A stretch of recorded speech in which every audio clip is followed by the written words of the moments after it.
Hello and welcome. I'm Leigh Ann Gerrans and you're watching W News, broadcasting live from the Al Arabiya headquarters. These are our top stories.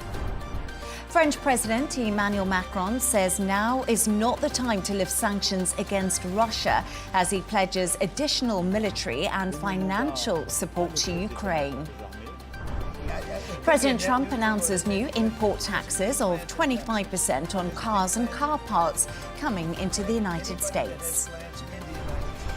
And US Vice President Vance and his wife visit Greenland, but controversy over their stay results in a reduced schedule.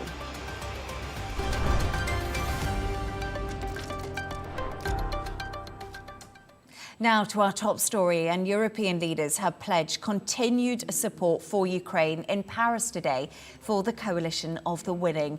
Spearheaded by French President Emmanuel Macron and British Prime Minister Keir Starmer, all countries attending today's summit agreed now was not the time to lift sanctions on Russia as they pledge further military and financial support for Ukraine.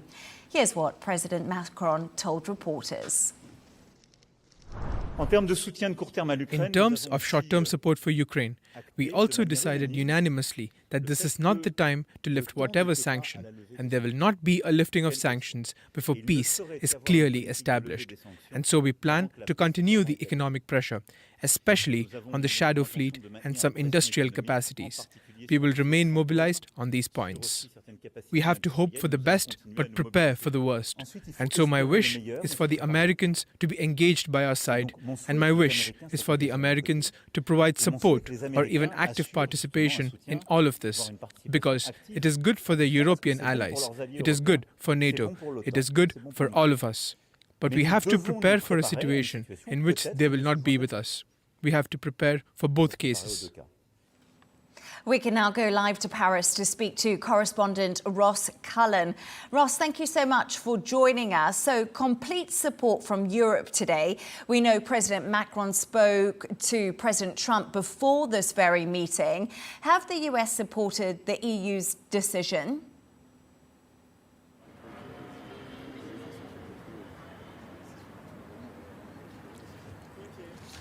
Well, overall, the membership of this so-called coalition of the willing does include the EU, but it's broader than that as well. It includes Iceland, the United Kingdom, Norway, Canada, Australia. They were all there present today at the meeting in Paris, here in the French capital, Leigh Ann, showing that this coalition of the willing does have that momentum to have these regular summits, to push forward with its plan, particularly that notable plan we can discuss in a minute about this so-called reassurance force. But the United States not present, not an official member of these gatherings that are led by Keir Starmer and Emmanuel Macron. However, they do regularly speak to President Trump. Both men have been to see the US leader in Washington so far this year, and they want to keep him appraised of the latest decisions taken by this so-called coalition of the willing. Now, Keir Starmer did point out that any reassurance force or security guarantees given by European leaders and Western allies to Ukraine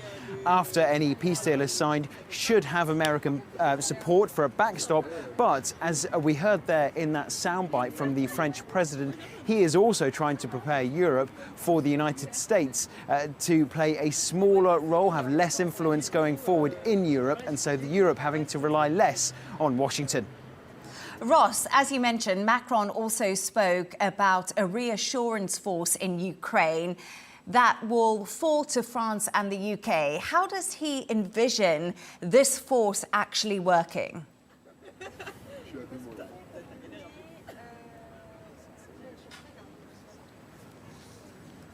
Well, Leigh Ann, we had some news out of the French president on that when he said that there would be special teams of military advisors from the United Kingdom and from France travelling to Ukraine in the coming days for a couple of reasons. First of all, to speak to the Ukrainian armed forces to see how the training is going on, to ensure that the size of the Ukrainian military is increased, and also to examine the situation on the ground. How many soldiers would be needed to be provided for this potential reassurance force force inside Ukraine, what kind of hardware would be required, what kind of equipment would be needed. And so the President and the Prime Minister have tasked their Chiefs of Defence Staff with drawing up a team of military representatives to be sent to Ukraine in the coming days to carry out those tasks. Ross, and just finally, JD Vance called Europe pathetic in the leaked signal messages earlier this week. Did any of the leaders respond to the slur at all today during this Coalition of the Willing meeting?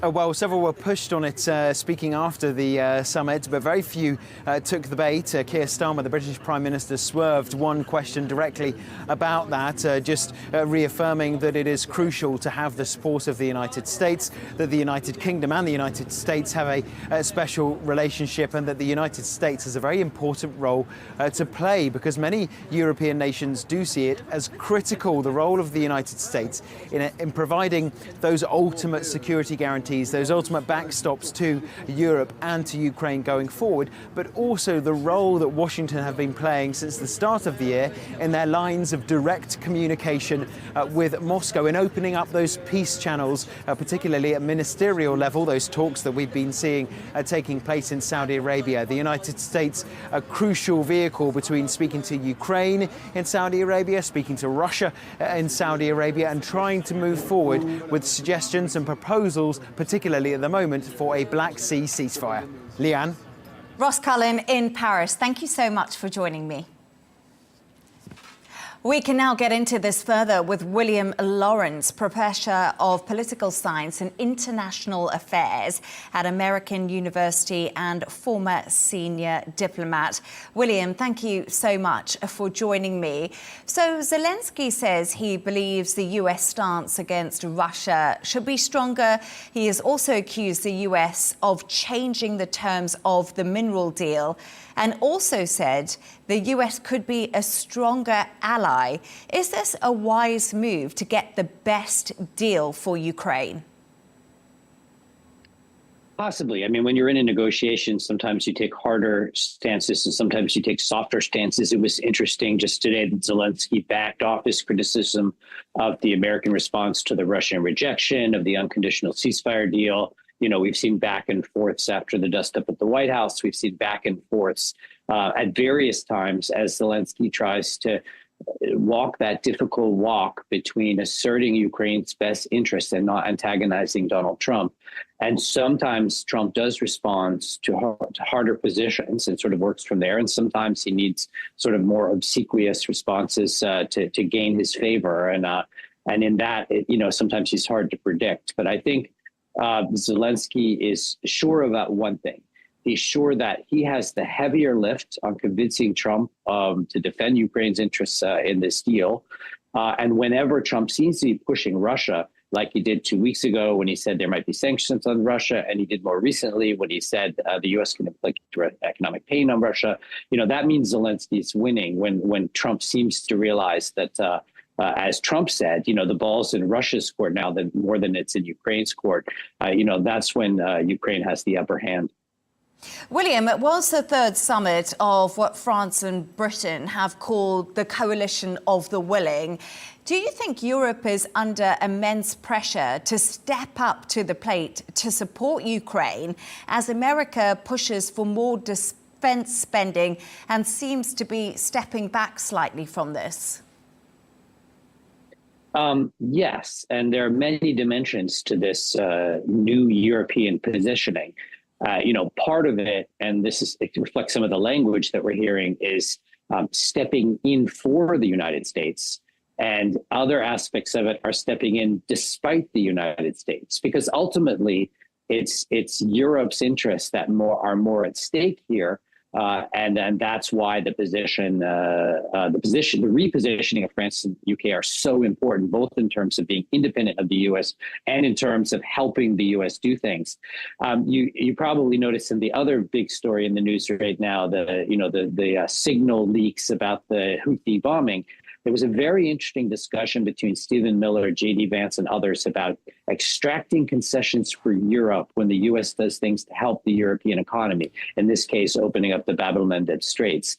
And that reflects really interesting ideas about Europe in Trump's inner circle. That the U.S. needs to be transactional with Europe and extract concessions when the U.S. does things Europe wants.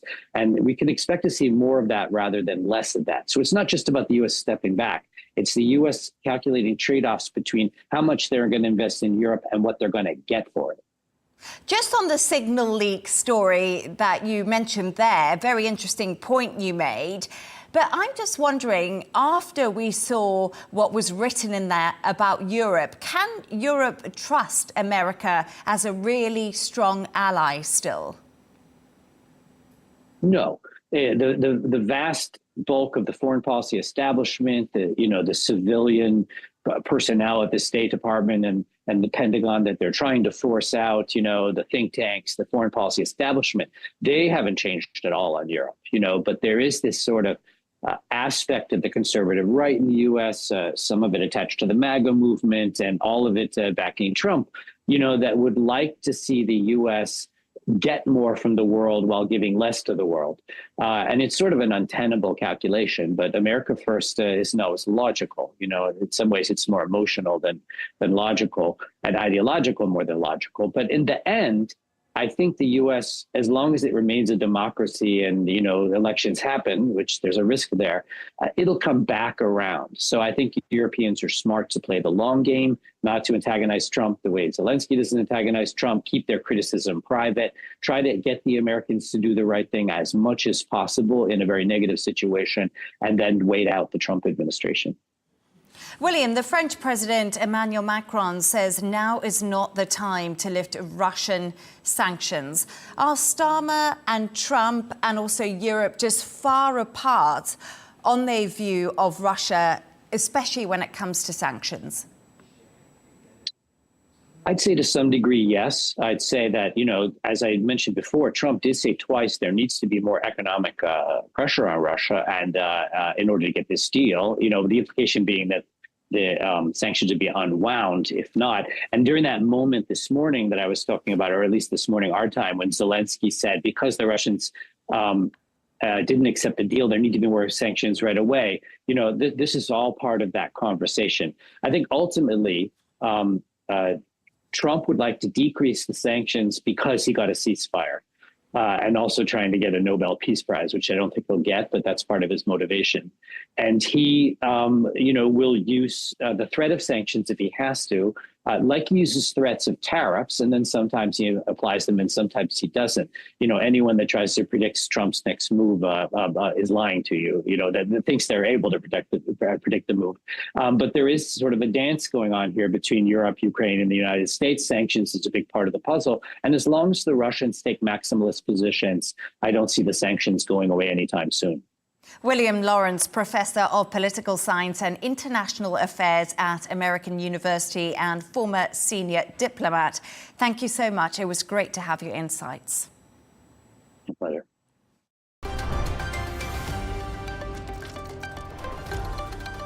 Let's take a look at some of the other stories making the headlines today. At least 6 people have died and dozens other have been rescued after a tourist submarine sank in the Red Sea off the coast of Egypt. The Sinbad submarine was carrying 45 passengers, including children. Local media reports say the group were on a trip to the coral reefs in Hurghada. At least 5 people have been wounded after a stabbing in Amsterdam. The incident took place in the central Dam Square. Police have arrested a suspect and are asking the public for any footage that may have been taken as they try to establish a motive. The US Homeland Security Secretary has toured an El Salvador prison, thanking the country's president for bringing out terrorists here and incarcerating them. Kristi Noem released a social media video as she was given a tour of the facility housing 238 Venezuelans recently deported from the US. Secretary Noem warned if you come to our country illegally, this is one of the consequences you could face. US builders are turning to 3D printing to help tackle the housing crisis in the United States. Over 500 homes have been constructed in the Colorado Rocky Mountains in the last 3 years, each taking 5 to 7 days to build. It's hoped it will solve the shortfall, which has led to sky-high prices and plunged millions into poverty.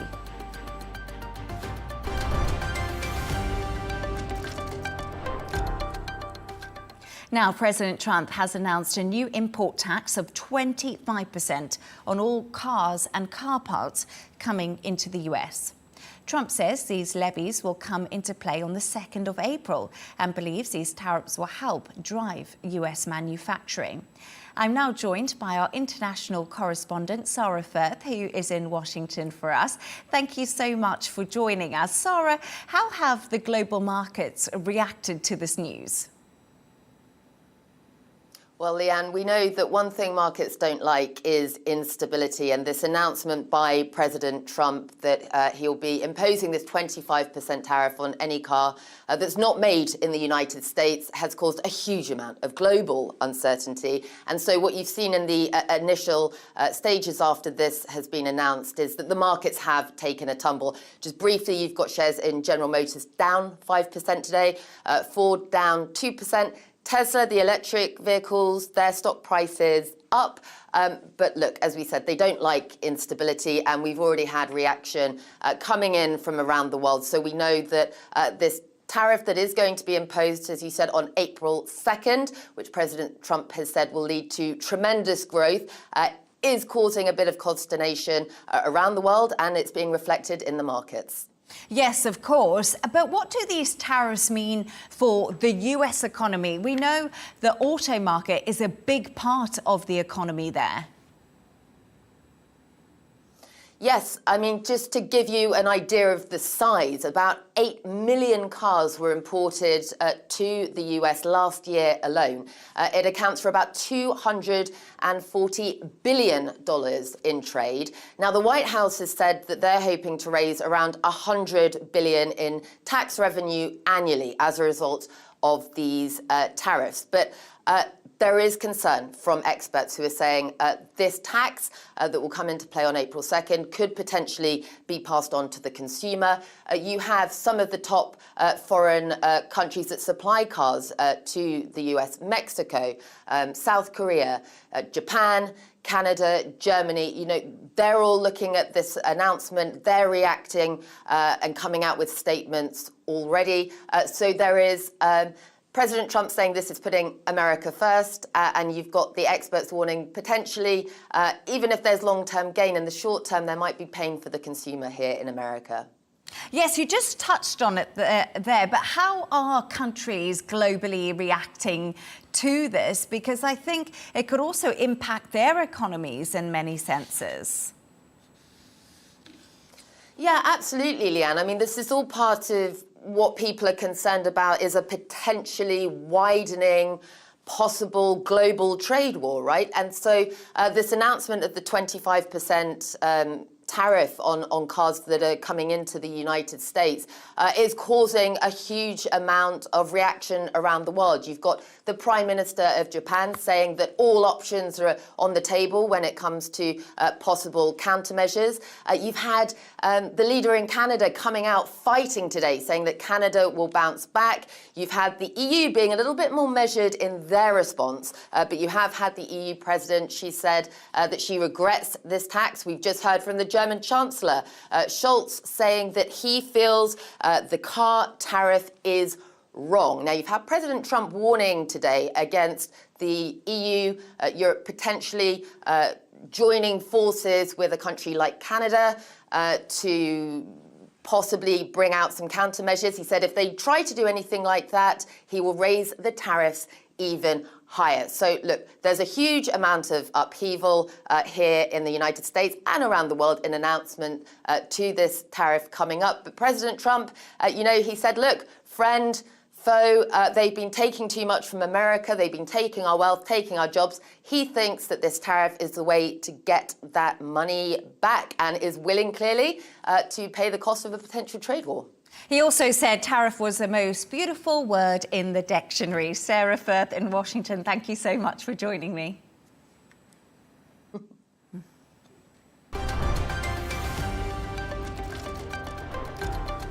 Let's take another look at some of the other stories making the headlines today.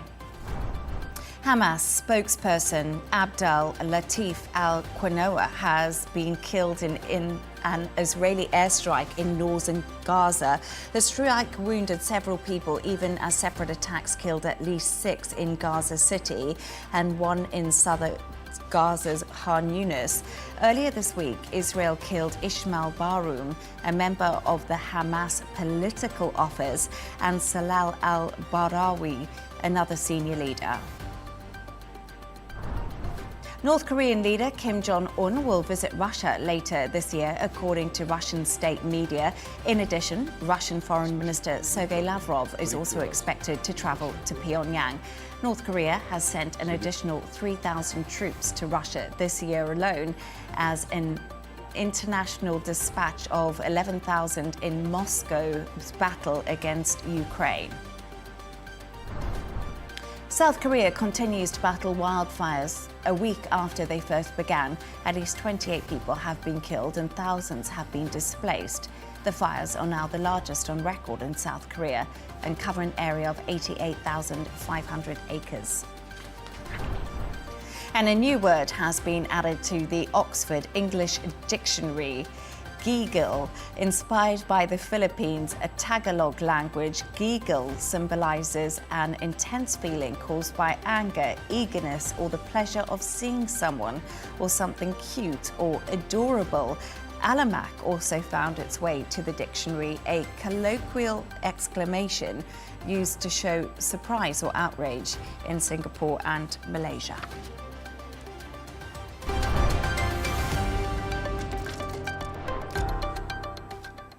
US Vice President J.D. Vance is in Greenland today alongside his wife Usha, albeit on a reduced schedule, a move which has been welcomed by Denmark. Vance and the Second Lady were due to spend several days in the country, but will now visit a US space base. The Danish foreign minister has addressed the trip, saying Denmark had nothing against the US visiting their own base. President Trump has spoken several times of America's need to take over Greenland to ensure national security, a threat which has created agitation among Greenlanders. I'm now joined by Ulrik Pram, Senior Researcher in Arctic Security, Danish Institute for International Studies. Ulrik, thank you so much for joining me. Yesterday, Donald Trump reiterated his desire to take over Greenland, saying we need Greenland and the world needs us to have Greenland, including Denmark. What is J.D. Vance's intention on this visit to the Greenland? Yeah, in a sense, it was diverted. The original plan was to project soft power, to show a respect for Greenlandic culture, and in that sense play into the narrative that that Greenlanders would want to be Americans. Unfortunately, they didn't. So a lot of demonstrations, etc., was announced. So instead, the vice president joined the trip and goes to an air base where he'll probably talk about the need to revamp and security, military security in Greenland. The Danish Prime Minister Mette Frederiksen has praised the people of Greenland amid pressure from Trump. What has the response from Greenlanders actually been to this visit happening? The weird thing about the Trump strategy is that if you go back a year, the government of Greenland published a foreign policy strategy, which was basically an invitation to the US to trade, investment, etc. But during the last 3 months of first an election campaign in Greenland, but also this more aggressive Trump campaign to get Greenland. Greenlanders have increasingly turned away from this hope that the U.S. could bring investments and economic sustainability in a nice way, and more turned their back to what they see as an aggressive attempt to dominate them and take over their country, which of course they don't want. How realistic is it that Trump could annex Greenland or make a deal with the country for their rare minerals, and what exactly he's looking for? The problem is that it's very difficult to make a deal when you don't explain exactly what kind of deal you want to make. A lot of the security needs of the U.S. Have already been taken care of, in the sense that there is an agreement that the U.S. can basically defend itself on Greenland territory. The resources are in the ground, but U.S. companies have been invited to apply for licenses for decades. None has come. So the trouble is for Greenland and Denmark that it's difficult to know what Trump wants, except that if he actually wants to annex Greenland, that will be against the will and self-determination of the Greenlandic people, and it'll basically be a breach of international law. But why is Greenland and the Arctic so important to the world and also to Donald Trump? What is it that's changing it to make it a focus now? You know, the Arctic looks very different depending on from where you look at it. For a lot of people, Greenlanders, but also indigenous peoples in other parts of the Arctic, it's a home. That's where they live. They have traditional culture. They also have a modern welfare state that they'd like to protect.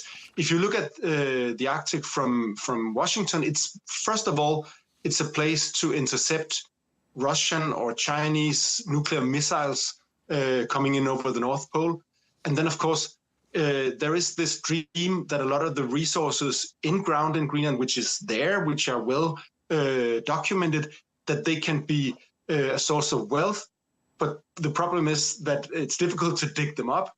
Greenlanders might like Nordic-style labor conditions and environmental conditions. Plus, a lot of the resources in Greenland would have to compete with minerals processed in China, which are cheaper and which have made given the Chinese a monopoly on certain technologies that are important for processing those minerals. Ulrik Pram, Senior Researcher in Arctic Security, Danish Institute for International Studies. Thank you very much for your insights this evening. Pleasure to be with you. Thank you.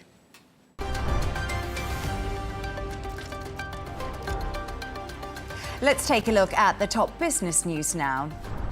If your favourite coffee beans have vanished from the shelves, don't worry, they will return soon. But the bad news is they will be around 25% more expensive. Roasters such as Lavatia, Illy and Nestle are reeling as raw bean prices double. Raw Arabica prices have spiked due to 4 successive seasons of deficit and adverse weather, which makes growing hard, and obviously they cannot keep up with consumer demand. H&M has reported a sluggish start to spring, with sales up just 1% in March, missing expectations. The Swedish fashion retailer has increased spending on marketing in a bid to boost its brand, but returns on that investment have been very slow to appear. The company's shares are down 11% since the start of this year. Turning to all the sports news now, and Emma Raducanu's encouraging Miami Open run has come to an end after a narrow quarter-final defeat by world number 4 Jessica Pegula. Despite needing medical treatment, the 22-year-old Briton levelled the match before American Pegula regained control to win. And a ceremony has been held at the World Figure Skating Championships to pay tribute to the skaters and coaches who died in a plane crash. In January, an American Airlines plane and Army Black Hawk helicopter collided in Washington, D.C. killing 67 people. Of those who died, 28 were skaters, coaches and members of the figure skating community who were returning from the US Championships over in Kansas.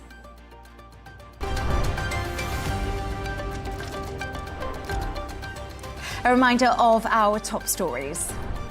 French President Emmanuel Macron says now is not the time to lift sanctions against Russia as he pledges additional military and financial support to Ukraine.